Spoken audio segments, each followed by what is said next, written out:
DElEd प्रशिक्षु 2019 द्वितीय semester का इस यूट्यूब चैनल पर हार्दिक स्वागत है।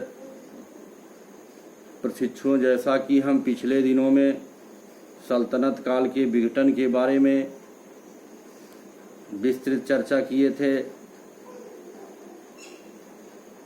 हमें आशा और विश्वास होगा कि आप लोगों ने सल्तनत काल के विघटन के बारे में इस चर्चा से अवगत हुए हैं और हमें यह भी आशा है कि आप इस लॉकडाउन में अपने को सुरक्षित स्वस्थ रखेंगे। इसी के साथ हम नया चैप्टर लेके आए हैं सैयद वंश 1414 से 1450 ईस्वी, खिज्र खान 1414 ईस्वी से 1421 ईस्वी। खिज्र खान सैयद वंश का संस्थापक था। उसने 1414 ईस्वी में दिल्ली की राजगद्दी पर अधिकार किया। उसने सुल्तान की उपाधि धारण न कर अपने को रैयत ए आला की उपाधि से ही खुश रखा।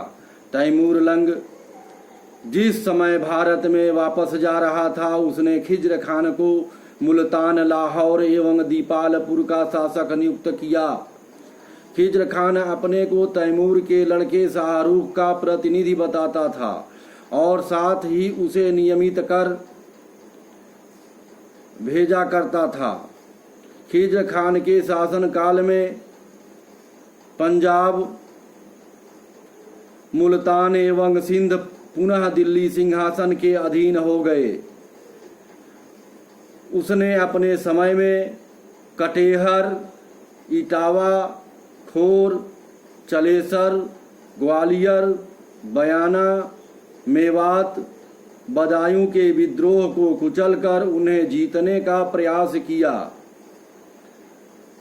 सुल्तान को राजस्व वसूलने के लिए भी प्रतिवर्ष सैनिक अभियान का सहारा लेना पड़ता था। फरिश्ता ने खिज्र खान को एक न्यायप्रिय एवं उदार शासक बताया।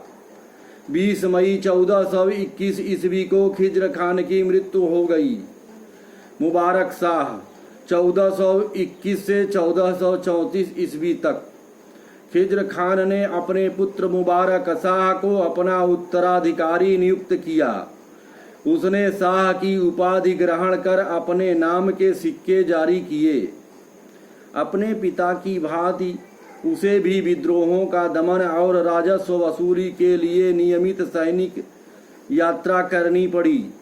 अपने शासन काल में मुबारक शाह ने भटिंडा एवं दोआब में हुए विद्रोह को सफलतापूर्वक दबाया, परंतु खोखर जाति के नेता जसरथ द्वारा किए गए विद्रोह को दबाने में असफल रहा। मुबारक शाह के समय में ही पहली बार दिल्ली सल्तनत में 2 महत्वपूर्ण हिंदू अमीरों का उल्लेख मिलता है।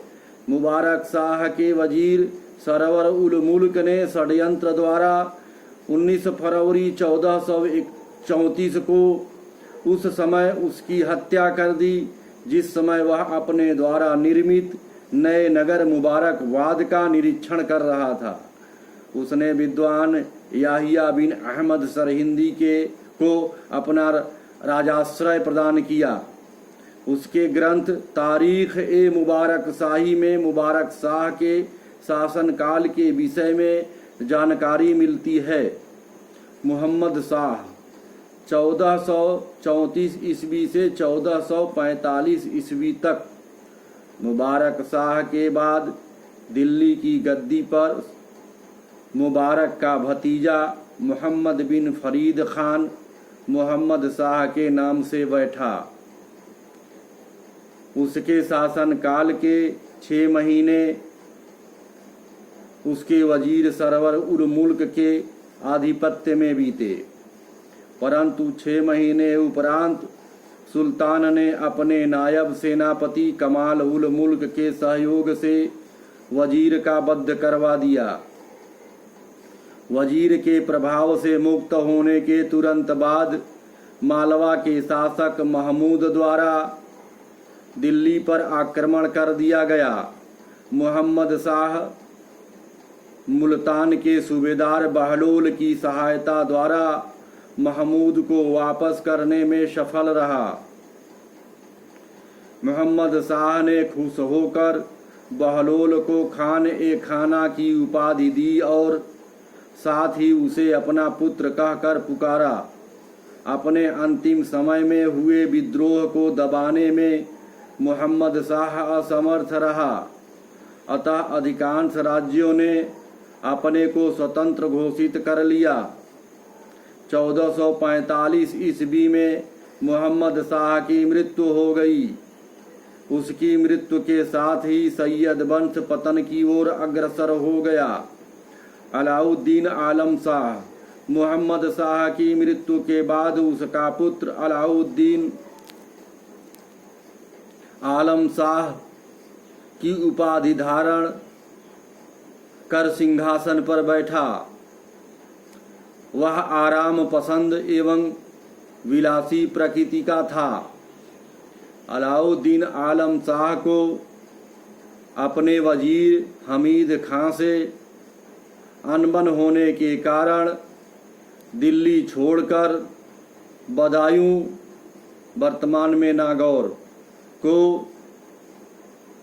दिल्ली बुलाया।